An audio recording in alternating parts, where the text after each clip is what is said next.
say.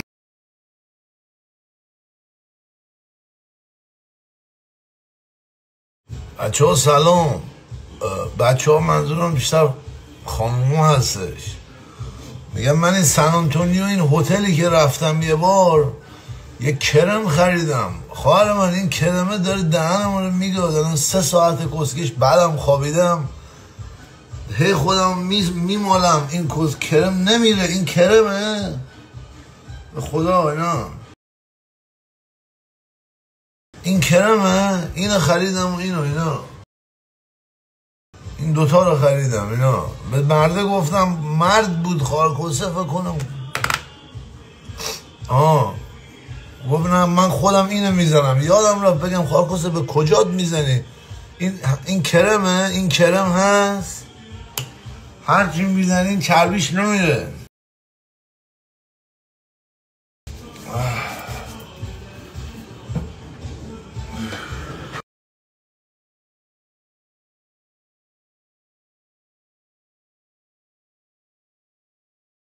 رقص مثلا یارو میگه آقا آیسان میگه برقص، ولی من حوصله خودم رو ندارم. یعنی چی؟ از خودم خجالت میکشم. خیلی ها اینو میگن کس خود آدم از خودش خجالت میکشه. از خودت خجالت میکشی به یکی میگی بگی انگار من تو تاریکی جن دیدم. میفهمه دیوونه شدی. میخوای اسپره بزنی اینا این دستی بیار بالا ولی اینو نزن. اینو بچرخون. این میشه رقص. دوتا این ور دوتا این ور. بعد که اسپره رو بزنی این ور دوتایی بزنی یهو خودت میری تو فاز رقاصه میشی بعدن. آفرین. آره.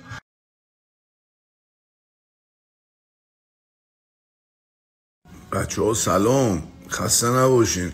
میگم دیگه زمستان نزدیکه، داریم نمنم میریم تو پاییز دیگه. رژیمای نمیدونم رگ بزنه بیرون و کله رگ بزنه بیرون و اینا زیاد به درد نمیخوره دیگه. هوا که سرد میشه سیستم ایمنی بدن گوزگوزی میشه، یعنی دیگه میزنه تو فهمیدی؟ خطریه دیگه، میاد پایین خیلی سیستم. حالا یه میگه چقدر بد حرف میزنی. آره همونی که روزی نیم کیلو با خودت میبری بیرون میچرخونی باز میاری باش میخوابی. همون تو شکم دیگه. چیه؟ چرا انقدر بدت میاد از این کلمه؟ چیزی که تو شکم آدم هست دیگه. آره برای همین موضوع شروع کردم که زمستان میاد بدن من گرم بیفته. فهمیدی؟ خیلی مثل حیوانات فکر میکنم، مثل خرس فکر میکنم. آره مثل خرس فکر میکنم. بچه خیلی خوبیه این دیجی. آره اسمش چی بود؟ آره اسمش بود دیجی فارنهایت. بچه خیلی آقاییه. آره ما انگار که مثلا مبصر مدرسه ایم، مثلا هر کی دیجی خواننده خیلی بچه خوبیه. نمیدونی چی شد؟ نه ولی این واقعا بچه خوبیه. همتون خوبی بچه ها. اصلا ما دیجی های جوری هستیم خیلی با هم دید کنار میایم. آره موز، آووکادو، تخم مرغ نمیگم چند تا الان باید مغز منو بخورین دیگه. من فقط سفیده میخورم داداشم. سفیده تخم مرغ در جریان باشین. نه گوز نه چوس، هیچ خبر خاصی نیست. سریع بوی گوز نه بوی گوز که کسخل نیستم با 40 سال سن بگوزم. مگه کونی هم من؟ بچه ای تو مگه؟ تا میگی تخم مرغ سریع داره میگوزه یارو. آره کسخلن، نصف بدنسازا فقط دارم میگوزن. نه آقا زرده رو نمیخورم که، فقط سفیده. یه نصف آووکادو ببین چقدر قشنگ دپو کردم میوار اونجا اینا. بعد دوست دارم موز به گا بره، زرد بر به داغون بخوام باشه. آره اینا من اینا آفرین بیا. آره 12 تا سفیده تخم مرغ خوردم، یه دونه موز با یه نصف آووکادو. آره 12 تا حقیقت نباید میخوردم. اگه نباید میگفتم 12 تا، چون میدونم الان سریع ضرب و جمع میشه. تو 30 تا تخم مرغ خوردی؟ تو خارکسه حق همه مردم رو داری میخوری. آقا من نه رستوران دیگه میرم، نه لباس دیگه میخرم، نه دیگه تنها کاری که میکنم فقط ژل میخرم. باورت نمیشه یه ذره موام میریزه آجی. ژل خیلی میزنم، ژل زیاد نباید بزنم. ژل خواهرمون رو میگه.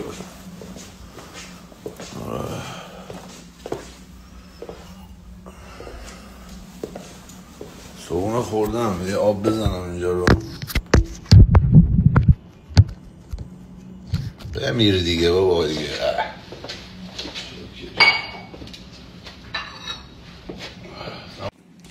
برادرای بدنساز، خواهرای بدنساز دیگه گوز خواهر برادر نداره، همه یه جوری هست که استفاده میکنین از گوز. خب شما شب و روز بگوزین انقدر به مردم ضرر نمیزنین تا که این تخم مرغ رو پوست میکنین. خب این سینک رو تمیز نمیکنین. این سینک تخم مرغ چون توش پوست اینو میریزه، خب این تخم مرغ بچه ها عزیزانم انقدر بوش انه تخم مرغ، خب حتی اینجا هم باید بزنیم، اینجا رو.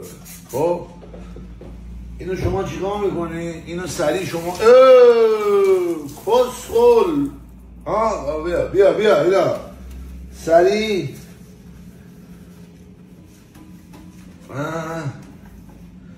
شما این کار رو که بکنید مادر از شما راضی هستش. بعد بچه ها یادتون نره بهشت زیر پای مادران است. آره هم بهشت زیر پای مادران هم گردن پدره. فهمیدی؟ تو چرا فکر میکنی دایی کشونکشه که یه قران کاری بار نمیکنه انگار بچه آخر پدرته؟ چرا فکر میکنی؟ چون بهشت زیر پای مادران است. پس اگه میخوای برید زیر پای بهشت باید اینجا رو تمیز بکنی، چون وگرنه مادرت بخواد اینجا رو تمیز بکنه، مادرت میدونه که امثال من و تو بدنسازی هیچ گوهی نمیشی. مخصوصا خودم دارم عرض میکنم. آره شما اگه همینه بری درس بخونی، تمام رفیقات بیاری جزوه با هم کار بکنی، تمام خونه رو گند بزنی، مادرت ازت راضیه، چون فکر میکنه پسرش دکتر میشه 2 روز دیگه. فهمیدی؟ دیگه نمیدونی که آقا طالع هر انسانی نوشته شده است. اون یکی بیکاره که خارپوزه از همه خوششانس‌تره. بیکاری و زندگی داره جلو میره، تو خودت مادری دیگه، حساب کن دیگه، بهش تو زدی گاییدی رفت. الان قدیر یکی از اون مادراست دیگه، تو عمرش کار نکرده، 50 65 70 سالگی هم شد معروف و همون قدری که الان پدر ادمون بزیک رو میشناسن. آقای ادمون بزیک اگه در قید حیات از پدرش، نمیدونم چرا اسم ادمون بزیک اومدی. آره قدیر هم دیگه همونه دیگه. خب بیا الان اینجا تمیز شد. بعد گوش کن ببین اینا غورت بده نریزین توی آب دهن بی‌ناموسو. آفرین.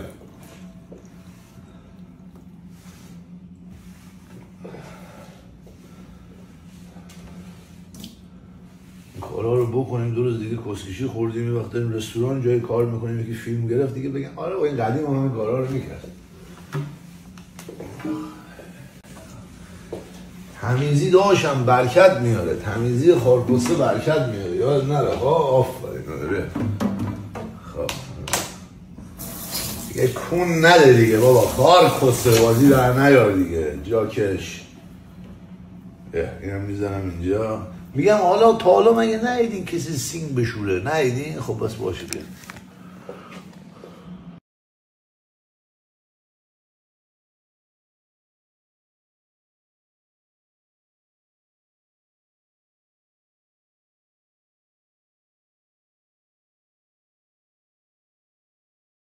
بچه ها سلام، صبح بخیر. خسته نباشین. میگم دیگه فصل کولر تموم شد. این کسخل ببین چقدر کوچیکه، میبینی بغل میشم سرش دست بکشم، خودش ماشین گنده است. آره اینا همیشه یه ایرانی از همه بزرگتره. دیدی خارکسش با پاسپورت ایران کسکش پاکستان هم میخوای بری میگم باید صف وایسی ویزا بگیری. اصلا خنده داره. بعد با این سمبال هایی که قدیم ایران بودن الان اومدن آمریکا، مثلا 50 سال بعد انقلاب اصلا نرفتن این بیچاره ها جای دیگه، پشماشون میریزه بهشون میگی. مثلا میگه جناب آقای، بعد همشون آمدین اسمای جناب آقای غلوم السلطنه. آقای غلوم السلطنه قدیم چطور بود؟ فقط میگه آه و کیر. خب چرا مملکت خالی کردی رفتین؟ چرا نجنگیدی؟ عمو جان، پدر بزرگا، وقتی که ما میگیم با پاسپورت الان ایران نمیشه جایی رفت، یهو میگی قدیم خیلی خوب بود، میگی اون آه تو فقط یک جواب داره، کیر خر. چرا ریدین تو مملکت ما؟ برای چی وای نستادین جنگ بکنین؟ چرا وای نستادین؟ مگه آمریکا چه خبر بود فرار کردین سریع اومدین آمریکا؟ خود بنده خدا شاه فقید بنده خدا که خودش گرفتار مصر رو نمیدونه، خدای انور سادات رو بیامرزه. حداقل خوشحالیم که حداقل روزی هم که از دنیا رفت اون شکوهی که براش انور سادات در حد شاهنشاه ما بود. خدا شاهده به قرآن مجید. خیلی خوشحالم از این که دیگه شاهنشاهوار تا آخر خط رفت، شاهنشاهوار تا ته. آره پدر جان تو آه نکش. تو از این به بعد گفتن اگه با پاسپورت ایران نمیشه جایی رفت برو زیر پتو. حالا الان شاید بگه که خب پدر بزرگ من کاری نبود که.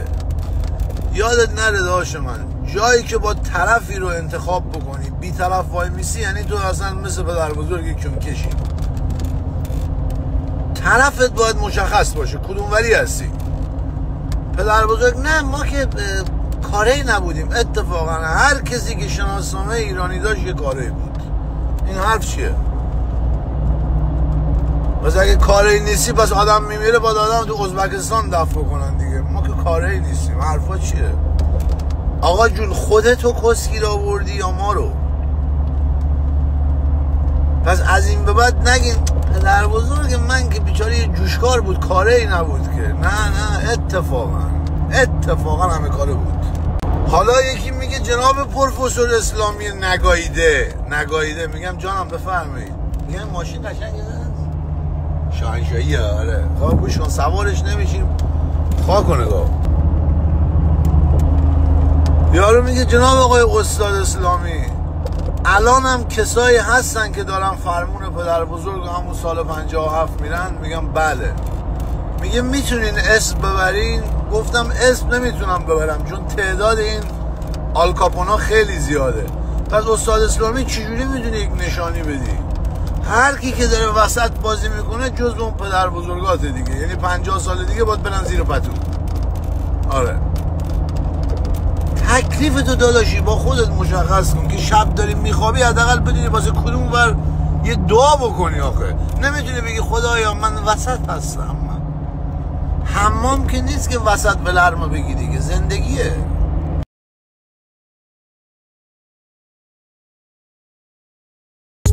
Told her I love her, but she don't believe me. Looking all caramel white like Riri. Prefer life with racks.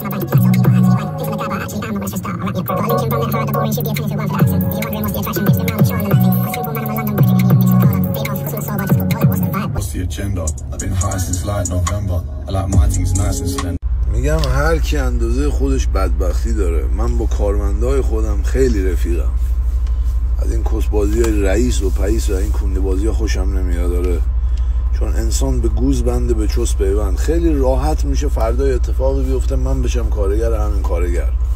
پس یه جوری برخورد میکنم داد و فریاد میکنم قاطی میکنم ولی بعد از دل یارو در میارم 2 دقیقه بعد نه فردا پس فردا. آره حالا این پسر بچه آرژانتین 6-7 سال پیش من کار میکنه. این پیاده از آرژانتین اومد اینجا. نزدیکن اینجا همسایه‌ان دیگه. از افغانستان میخوای بیاین تو یا از ایران بری اونور. حالا الان دیدم اومدم اینجا ماشین رو بشوره. اومد ماشین رو جابجا بکنه. اومدم کارواش دیدم ناراحته. ساعت 9 صبح. گفتم چیه؟ گفت اکس وایف من مرد. اکس وایف یعنی زن قبلیش. گفتم خدا بیامرزه. گفت باید برگردم آرژانتین آیسان. گفتم یعنی چی؟ تو هنوز بری دیگه نمیتونی برگردی آمریکا که. گفت بچه من اوتیسم داره دست خانومم بود. خانومم فوت کرده بچه رو دارم میبره. دولت داره بچه رو میبره. بعد اون خونه‌ای که من خریدم اونجا برای بچه‌م گذاشتم چون کسی نیست بچه رو نگه داره خونه رو هم دولت داره میگیره. ندید نمیدونستم چی چقدر کجا. گفتم ندید خرج بچه رو تا آخر عمر میدم. تا آخر عمر. اصلا نمیدونم چقدر هست. یعنی شاید اگه بگه $1000 بگم ای وای چه گوی خوردم.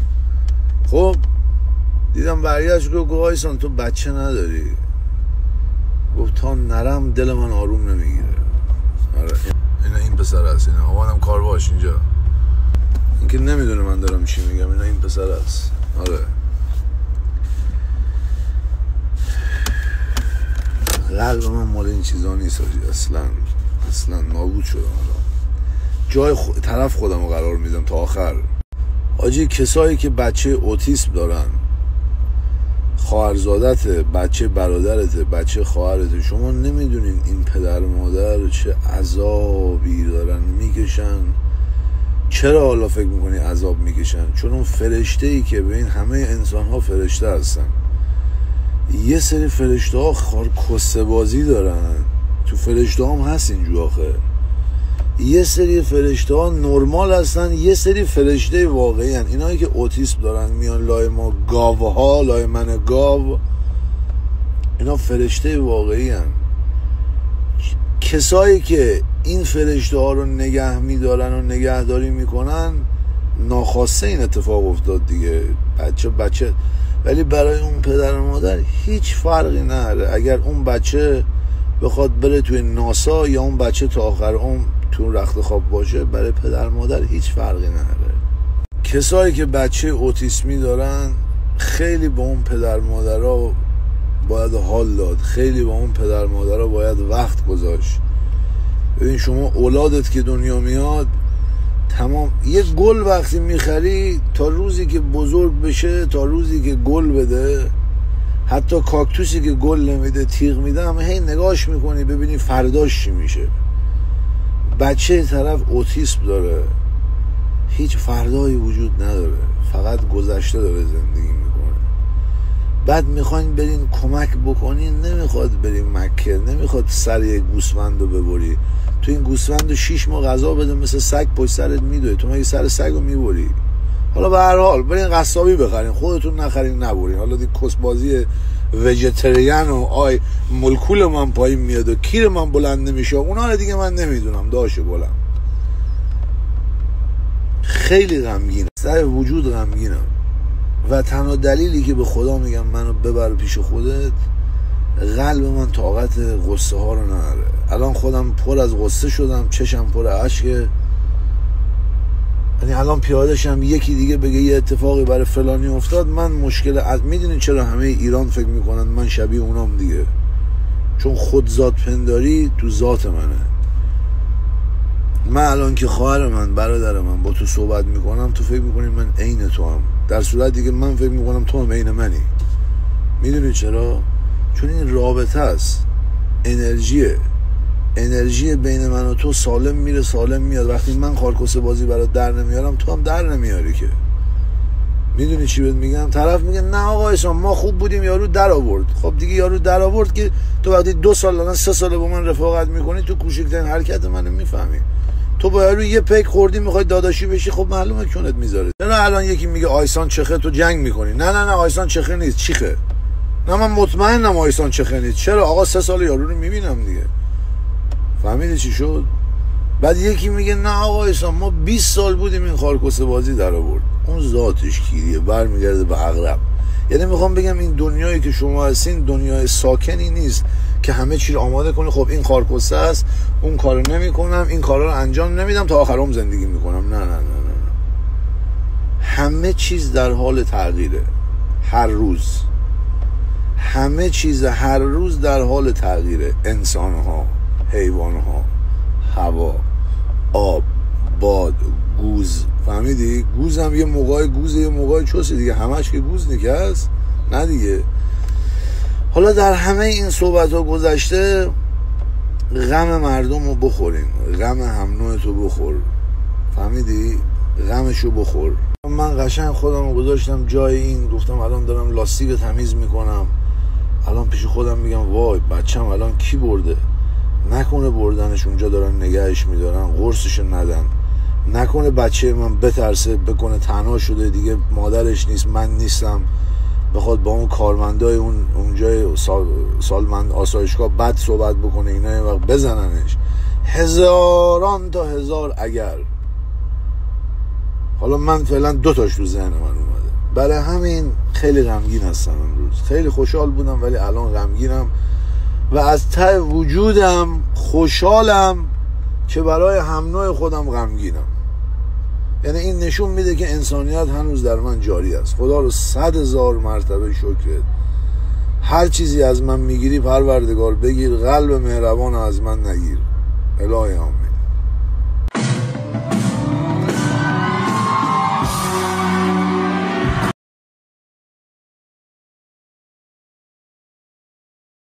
نگران تو زندگی نباشین، مسیر خودتو برو. کائنات یه کاری میکنن تمام چیزایی که تو دنبالش هستی بیان از پشت تو ریل پشت سرت بیان. شما مسیرتو درست برو، با خدا باش، با خودت باش، خودتو دوست داشته باش. تمام چیزایی که در بدرشی کائنات میذاره تو لاین پشت سرت میان. صرف نیستن، اینه 580 این 380. امروز این مشتری من از رامسر میگه فقط به خاطر تو اومدم، از گرگان آمدن. دارم میگم ها؟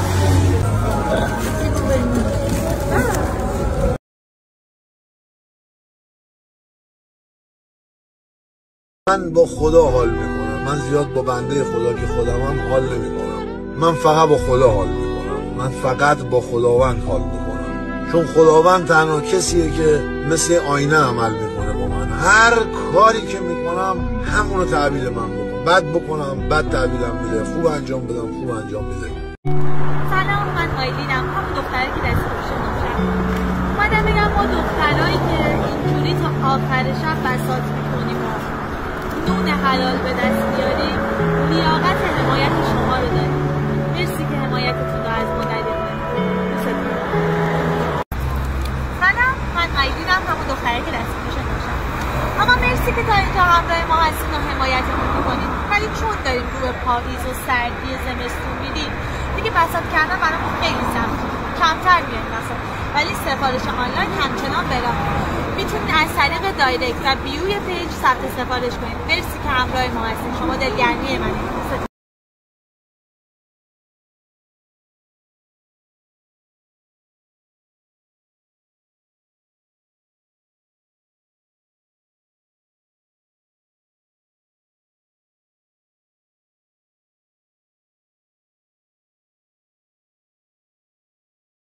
سلام خدمت رفقا، من و حاجی جون ساعت 8:30 شب 11 کیلومتر پیاده روی کردیم. هوا خوبه، هوای هیوستن الان خوبه. فقط به کسی نگین جان من ها، دمتون گرم، پیش خودتون باشه. آره اینا اتوبانگردیه داداش. رفتم ورزش کردم، دیدم هوا خوبه. الان ساعت 8:30 شبه، 10 کیلومتر رفتیم. دوباره فردا ساعت 8 صبح 10 کیلومتر دیگه. تا فعلا پروردگار دست و پا داده، کمر داده، گوش و چشم باید استفاده کرد. باز رفت توی طبیعت. بعدا خودش سن بره بالا، خارکوسه خونگی آدم میشه دیگه. الان تا میشه باید حرکت کرد.